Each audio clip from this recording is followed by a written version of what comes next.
పుష్ప 2 పై ఉన్న అంచనాలకు భారీ బిజినెస్ చేస్తుంది. పుష్ప పార్ట్ 1 పాన్ ఇండియా స్థాయిలో భారీగా కలెక్షన్స్ రాబట్టింది.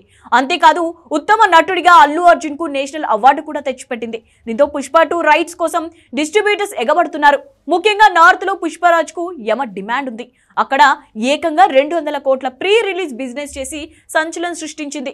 మిగతా భాషల్లోనూ భారీ బిజినెస్ జరుపుకుంటోంది. ఓవర్సీస్ లో కూడా రికార్డు బిజినెస్ చేసినట్టుగా చెప్తున్నారు. అయితే తెలుగు థియేటికల్ రైట్స్ విషయంలో మాత్రం క్లారిటీ రావడం లేదు. తెలుగులో ఈ సినిమాకు మేకర్స్ భారీగా డిమాండ్ చేస్తున్నట్లుగా వార్తలు వచ్చాయి. దీంతో ఇంకా బేరం తెగలేదని ప్రచారం జరుగుతోంది. అయితే లేటెస్ట్ అప్డేట్ ప్రకారం ఈ సినిమా నైజాం రైట్స్ భారీ రేట్కు అమ్ముడుపోయినట్లు తెలుస్తోంది. నైజాం పంపిణీ హక్కులను కొనుగోలు చేయడానికి ఒక బడా డిస్ట్రిబ్యూటర్ పుష్ప 2 మేకర్స్ కు అడ్వాన్స్ గా 100 కోట్లు ఆఫర్ చేసినట్టుగా తెలిసింది. ఇదే నిజమైతే ఒక్క నైజాంలోనే 100 కోట్ల బిజినెస్ అంటే మామూలు విషయం కాదని అంటున్నారు. ఈ లెక్కన థియేటికల్ బిజినెస్ తోనే ఈ సినిమా సరికొత్త రికార్డులు సృష్టించేలా ఉందంటున్నారు. మైత్రి మూవీ మేకర్స్ ఎంతో గ్రాండ్ గా ఈ సినిమా నిర్మిస్తుండగా సుకుమార్ అంచనాలకు మించి తెరకెక్కిస్తున్నాడు.